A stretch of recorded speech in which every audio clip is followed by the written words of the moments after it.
Hola, soy Mati. Un poquito de entresijo del cerebro humano, ¿vale?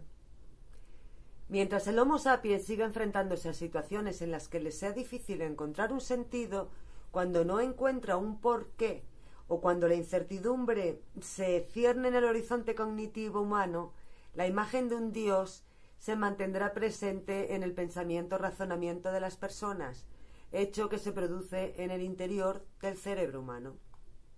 Las teodiceas o la teodicea, una palabra-concepto descrito por Leibniz, son discursos religiosos que intentan justificar y explicar situaciones marginales límite, provocadoras de dilema, como el problema del mal. La teodicea surge como una reflexión que intenta explicar todo eso y ajustar lo que parecen contradicciones respecto a la naturaleza de Dios. La palabra teodicea se utiliza para denominar cualquier investigación cuyo fin es explicar la existencia del mal, dejando a salvo y justificando la bondad divina. Esta capacidad que tienen las religiones para dotar de sentido de salvación al mundo ha sido un recurso muy utilizado desde la época en que vivíamos en las cavernas. El caso es que la teodicea se ha convertido en una rama de la filosofía cuyo objetivo es la demostración racional de la existencia de Dios mediante razonamientos, así como la descripción análoga de su naturaleza y atributos. Etimológicamente hablando, teodicea es justificación de Dios y por tanto se enmarca en el ámbito más amplio de la teología natural, aunque a menudo estos conceptos se toman como sinónimos. La teología natural, también llamada teología racional, es el método de encontrar evidencia de Dios sin recurrir a ninguna revelación y se distingue así de la teología revelada basada en las escrituras o en experiencias religiosas. Cosmogonía. Qué bien se lo han montado. Bien, las grandes religiones más dominantes que mantienen un estilo de vida propio son la confuciana, hinduista, budista, cristiana, islámica, judía y sus derivados. Las tres primeras con temas en común, las tres últimas proceden de la misma rama. Las comunidades religiosas se originaron cuando los individuos acudían a otras personas que denominaban como fuerzas o entes sobrenaturales para atender situaciones de adversidad, como las enfermedades, el duelo, las tormentas, etc. A estas personas, consideradas seres o entes sobrenaturales, como los brujos y chamanes, la comunidad les otorgaba y les reconocía como reencarnaciones de dioses o como profetas o emisarios de la divinidad. Se distinguían del resto del grupo por sus ropajes, sus tatuajes, sus maquillajes, etc. Y se han venerado a emisarios divinos por otros componentes del grupo o la comunidad, y estas personas tenían la función de curar el sufrimiento. Es decir, las personas del grupo acudían a la magia que tenía esta persona distintiva y los ritos emitidos producían una salvación. Cada comunidad tenía su concepto de salvación propia.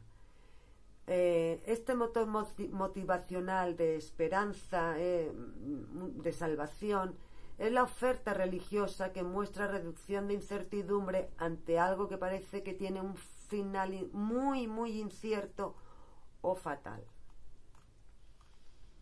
Ante la incertidumbre más abrumadora, las religiones muestran la promesa de la salvación en un más allá que gratificará el estilo de vida que haya validado para la muerte. Según la creencia, claro.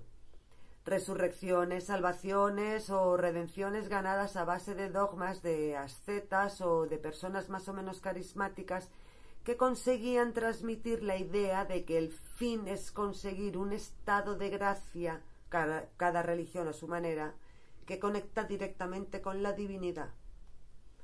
Esta idea de salvación a los cerebros humanos les gusta mucho.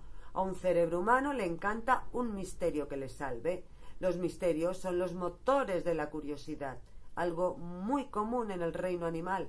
El ser humano ha llevado la curiosidad más allá. La evolución le ha proporcionado unas habilidades que ha trascendido al uso de las herramientas. Las ideas se pueden expresar con detalle y se pueden predecir actos. La curiosidad ha ido resolviendo los diversos misterios que la naturaleza ha planteado al humano. El pulgar oponible, la posición erguida, el aparato fonador y el aumento de la corteza cerebral unidos al control del fuego ha hecho del ser humano un animal especial.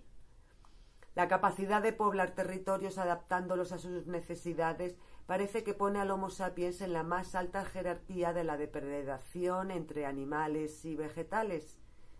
Bueno, ahora tengo dudas.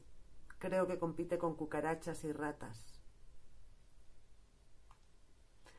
Bien, entre estas especialidades que el cerebro humano puede realizar se encuentra la creación de narraciones que en algún momento han provocado sentimientos de alivio, esperanza, reducción de incertidumbre, miedo, etc. La mayoría de narraciones coinciden en algún ser divino creador, de alguna manera, de la naturaleza universo del que emana todo lo demás. Cada comunidad religiosa se encarga de dejar por escrito las diferentes cosmologías iniciadoras del universo.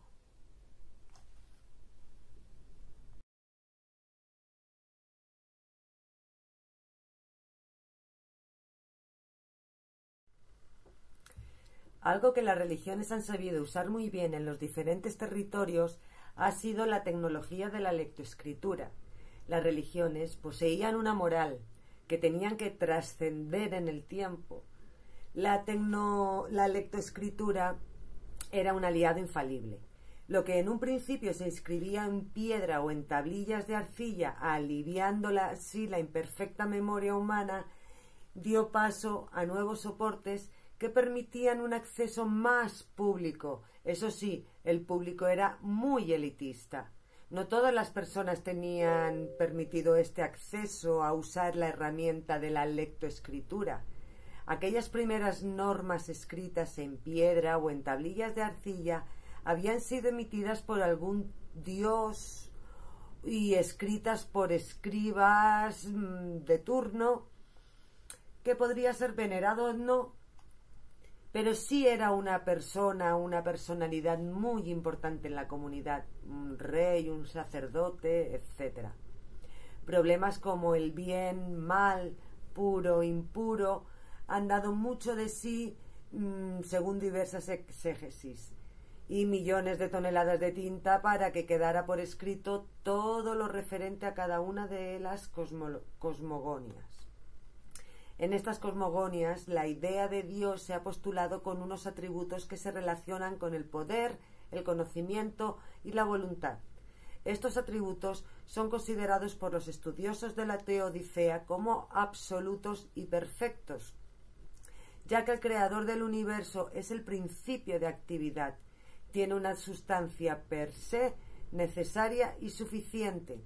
El creador a los humanos supuestamente les ha puesto un alma, y algunos dicen que es individual u otros que es colectiva, y que es esa la parte divina del Homo sapiens, que es el motor vital y anima al cuerpo para desarrollar una confianza y una fe justificativa de sí misma en relación a lo que le gusta a la divinidad, y que se gratificará cuando se produzca el fallecimiento de la persona y el alma vaya a algún sitio. El procurar justificación de un ser imaginario, creador del universo, una entelequia omnipresente, omnipotente y omnisciente, es una ardua labor. Siglos y siglos poniendo en diversos soportes las más bellas palabras a una nada creada por cerebros miedosos e imperfectos de los humanos. Misterios que llenan las más ingenuas curiosidades que se van transmitiendo de una forma oral en principio hasta que llegó la tecnología de la lectoescritura para dejar constancia de la grandeza del amigo imaginario creador del universo y al que hay que rendirle pleitesía y recursos para mantener la jerarquía de personas disfrazadas que mantienen los diversos espacios dedicados a los seres imaginarios por los siglos de los siglos. Bien, millones de personas a lo largo de los siglos han expuesto su punto de vista sobre ese amigo imaginario, su búsqueda, su razonamiento, su lugar en el espacio, su situación temporal, su eternidad. Todo con una soberbia literatura que lo mismo sirve para alimentar las fantasías de los que son considerados sabios como los que son considerados analfabetos. Cuando la tecnología de la lectoescritura se fue estableciendo en las diferentes zonas geográficas, se fueron concatenando de las diversas literaturas, los estilos culturales, rituales, supersticiones, que serialmente iban ampliando de conocimientos más o menos reales sobre la explicación de la cosmogonía divina, y a la par, con más pena que gloria, se iban explicando los fenómenos naturales. Que la mano de un creador sea la causa final da tranquilidad al cerebro humano. Supone que el cerebro tiene que invertir menos energía en explicar las causas de los fenómenos, de los hechos, de los pensamientos, de los deseos. Una de las consecuencias por tener un ser no creado, creador de todo, como la causa final de los fenómenos, es que se producen una serie de asimetrías en los humanos, como puede ser la asimetría de poder, asimetría de gratificación y asimetría de conocimientos, que han supuesto unas limitaciones la mayoría de las veces. Para que los humanos tengan un orden preestablecido, para que las verdades teodiceas tengan sus razonamientos inamovibles. Dos ejemplos que muestran los fundamentos de los orígenes divinos de las 6 grandes religiones, las 3 con un origen común que consideran inferior a la mujer, esto es, a la mitad de la población mundial, y las 3 que comparten puntos comunes como la reencarnación y el karma con sus divisiones sociales por castas. Los millones de ejemplos cotidianos que supone el seguir las miles y miles de incorrectas justificaciones teodiceas de un amigo imaginario, pues hace que muchas personas en el planeta sufran innecesariamente.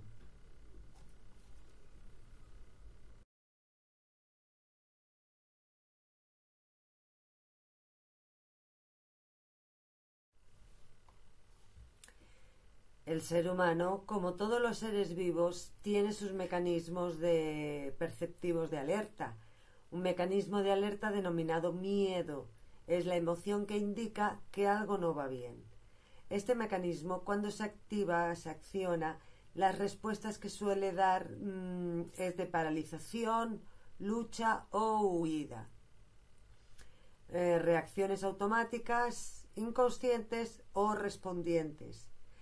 Hay otras formas de provocar miedo que no se dan en las circunstancias comprometidas, sino que se van inculcando poco a poco cuando estímulos neutros pasan a ser estímulos condicionados y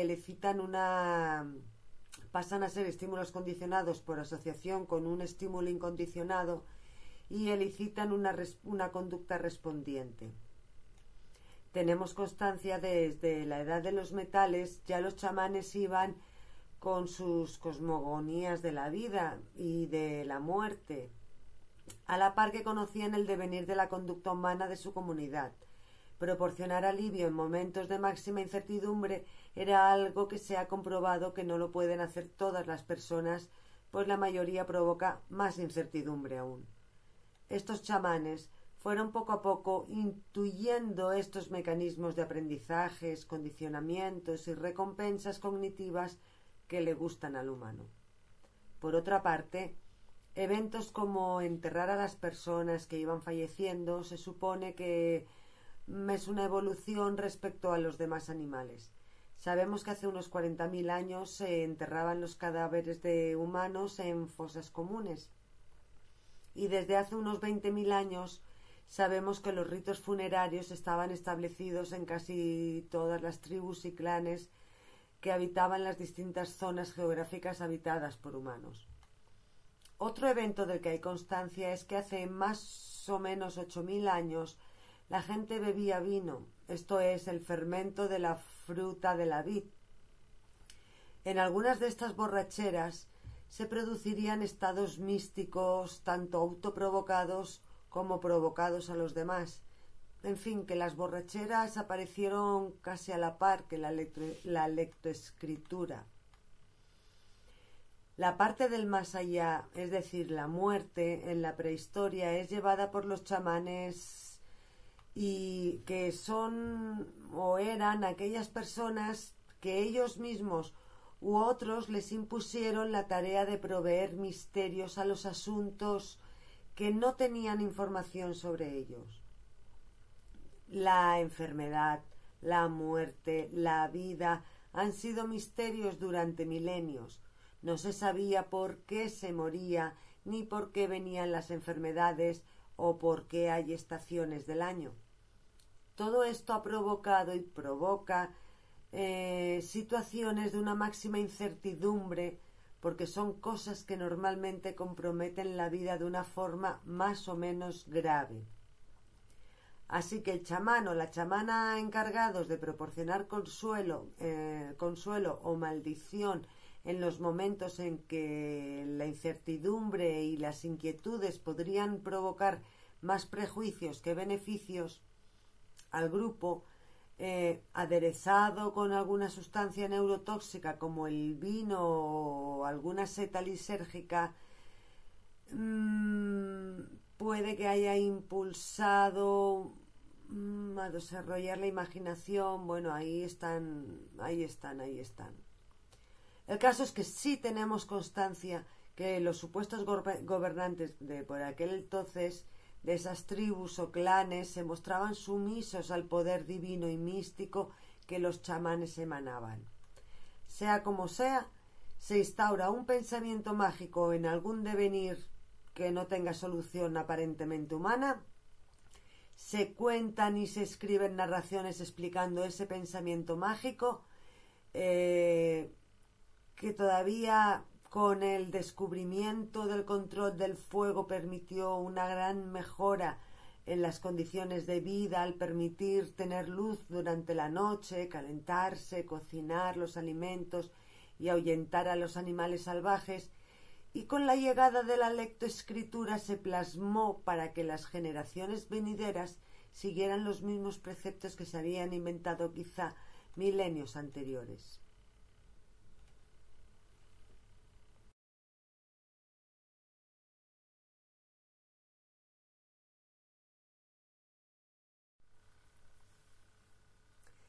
El poder de estos chamanes viene dado por, entre otros factores, por el grado de complejidad de los disfraces que poseen para cada uno de los ritos que interpretan y que manifiestan. Los disfraces han sido el traje de faena de estas personas que tienen la potestad de descifrar lo que la naturaleza quiere decir en un momento dado. Una tormenta, un fuego descontrolado, una enfermedad, todo eso tiene una explicación mística que el amigo imaginario transmite al chamán cuando entra en trance.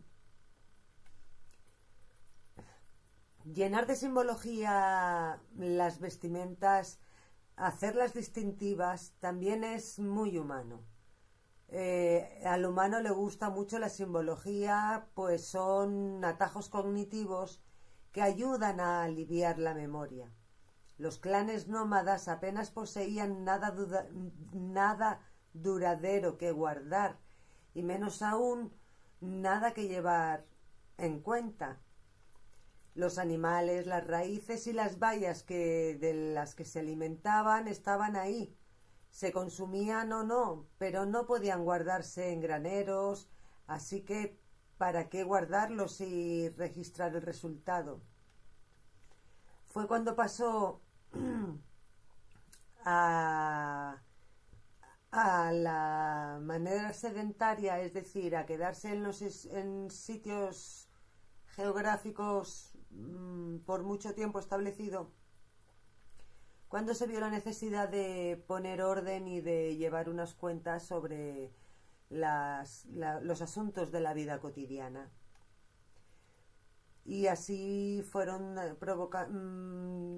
produciéndose diversas pictogramas, ideogramas y demás símbolos, signos y rasgos muy sencillos para dejar marcas en el territorio, en la ropa, en la cerámica que estaba emergiendo también por ese momento, en fin,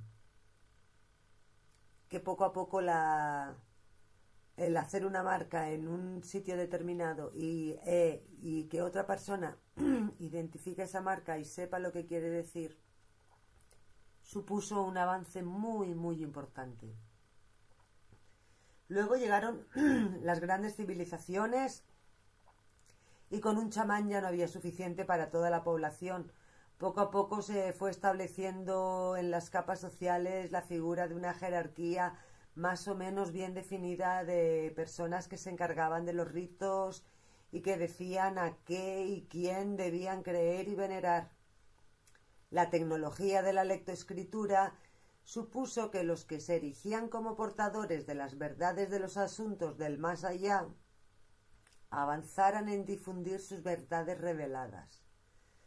Cada zona geográfica tenía su propia jerarquía, con sus correspondientes chamanes, curas y feligreses, encargados de los menesteres del más allá, que algún amigo imaginario imagino que le habría dicho en algún delirio.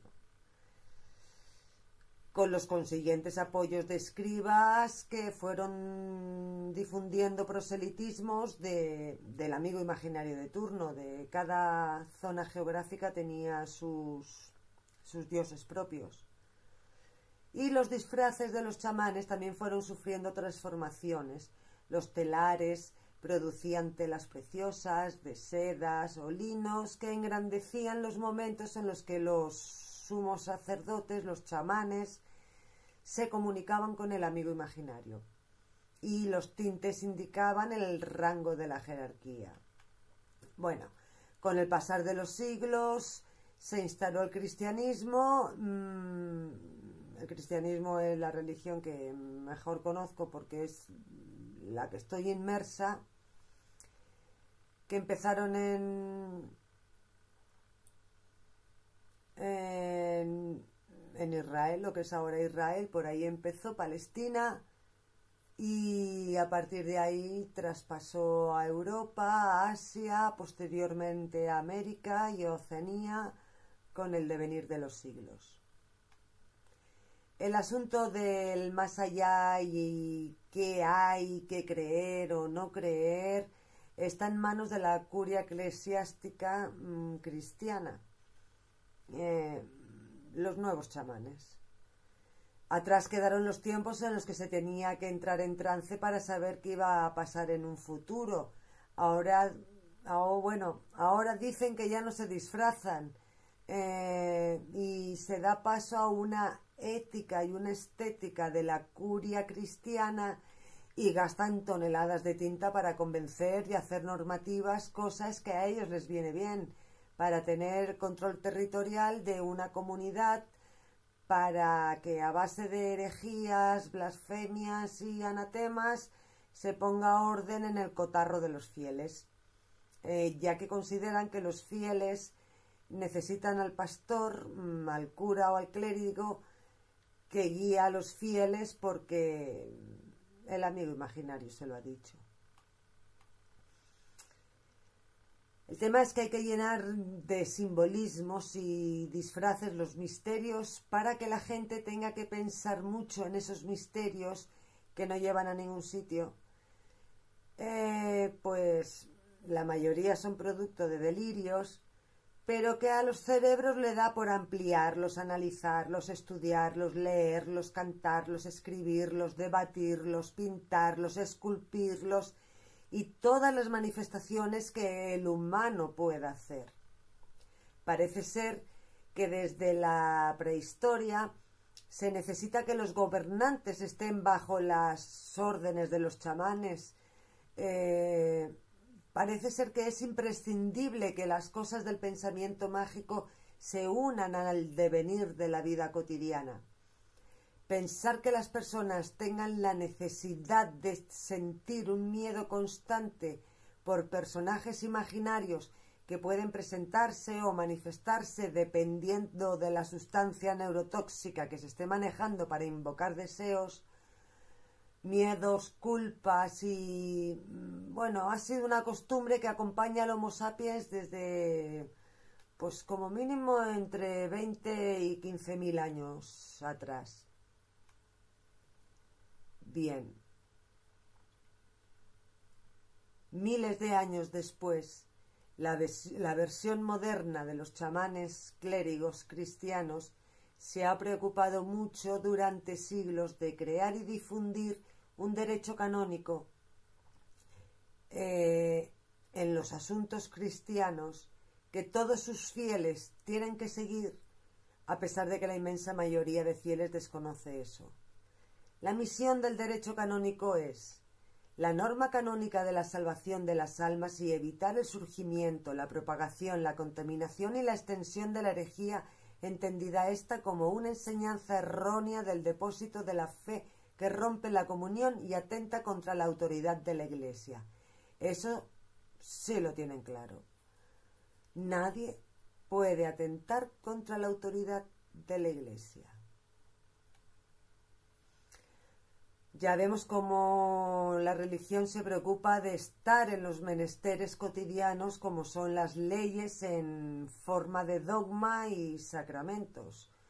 Los sacramentos que tienen que cumplir los fieles y las formas de educación en las que a la infancia van instruyendo en sus misterios escatológicos, para que esos delirios que alguien hace miles de años sigan vigentes como la gran verdad. Esa gran verdad que es un amigo imaginario que te sigue allí donde vas para algo, que si se portan bien cuando se mueran irán al cielo al lado de ese amigo imaginario y si se portan mal irán al infierno, que es donde van los enemigos del amigo imaginario cuando mueres. Los disfraces son espectaculares. Las mejores telas y los mejores tintes van para la curia porque se merece todo lo mejor, ya que tienen línea directa con el amigo imaginario.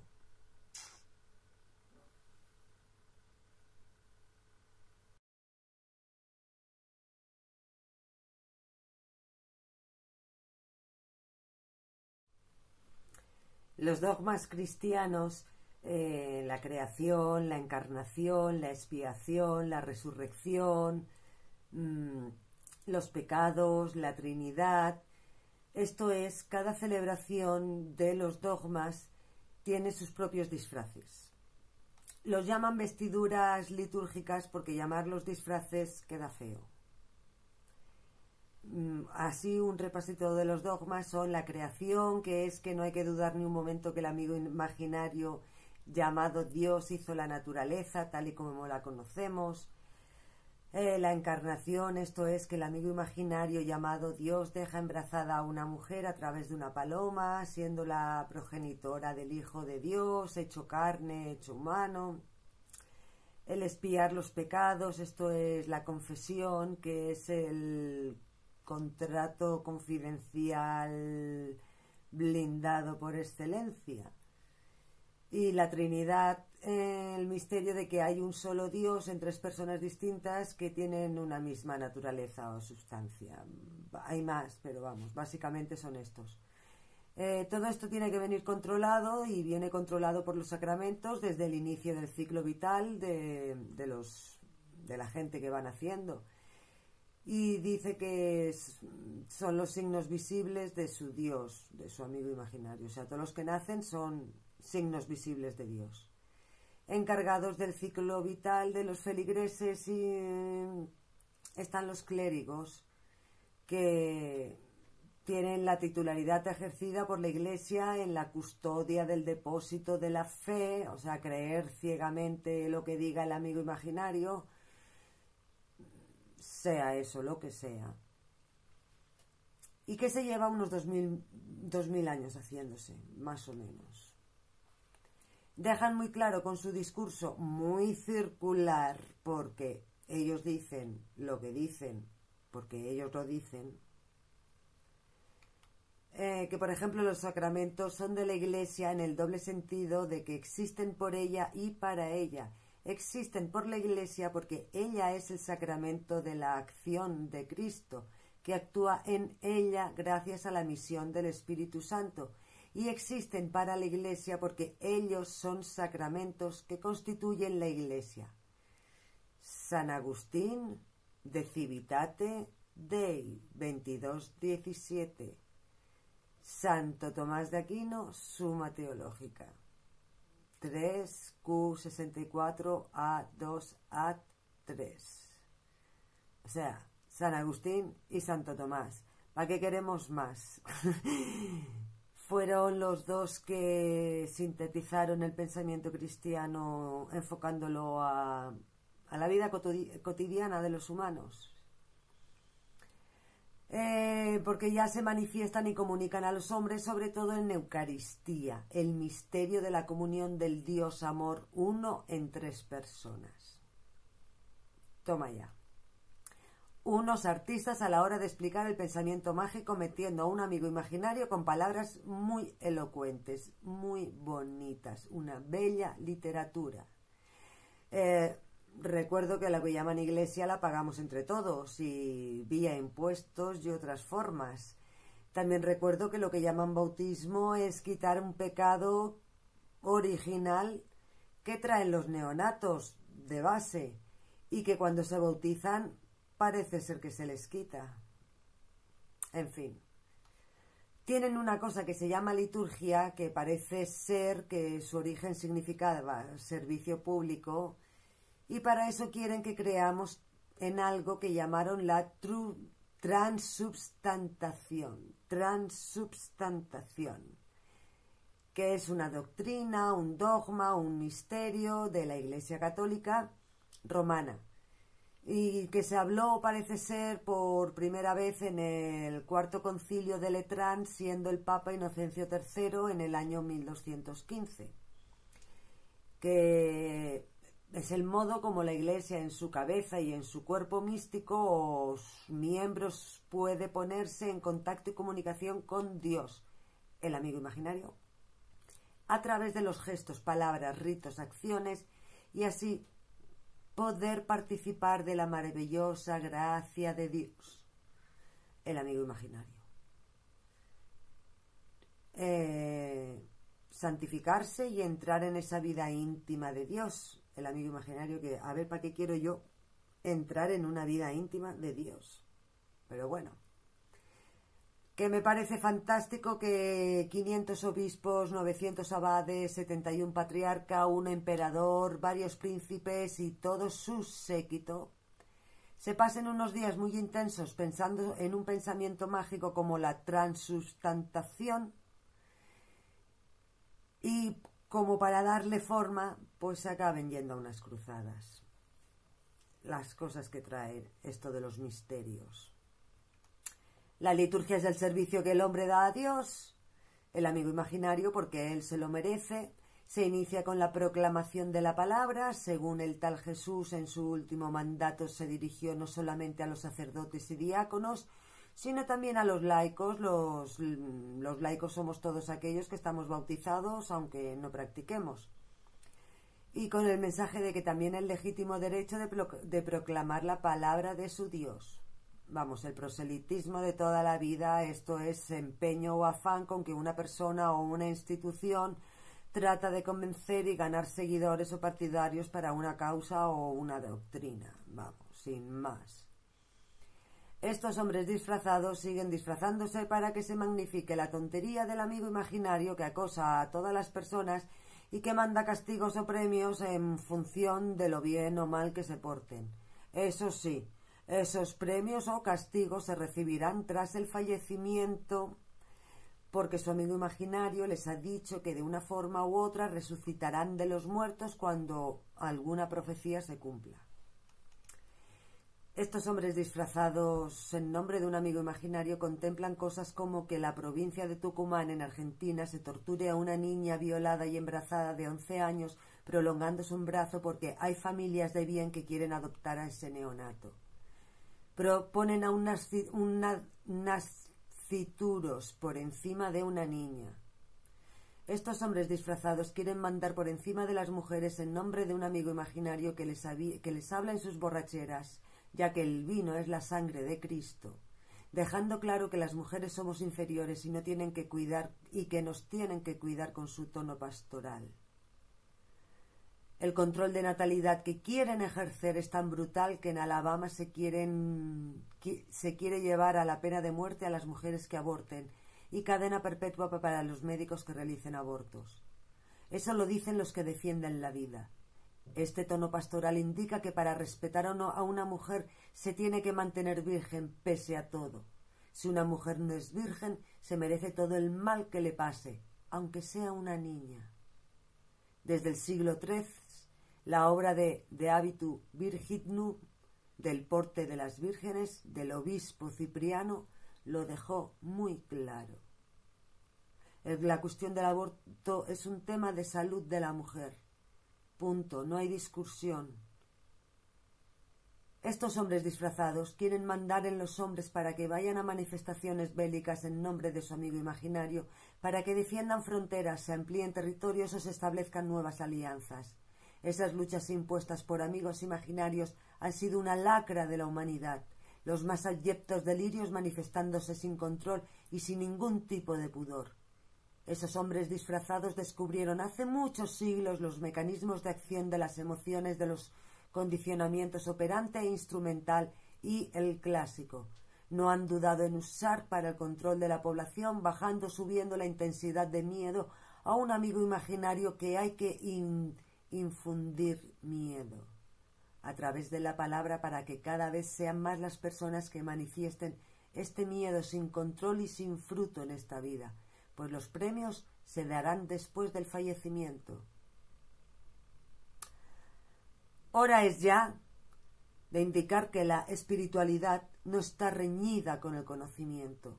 La espiritualidad está reñida con la humanidad. Cuando chamanes, clérigos, intentan meter legislaciones que no tienen en cuenta cuestiones como la salud de las mujeres, cuando no reparten bien los bienes de producción, cuando no tienen en cuenta el desarrollo de la infancia, cuando se encomiendan a una nada, cuando pueden poner solución a los problemas, cuando invocando a la muerte no arreglan los problemas de la vida. Seguiremos informando.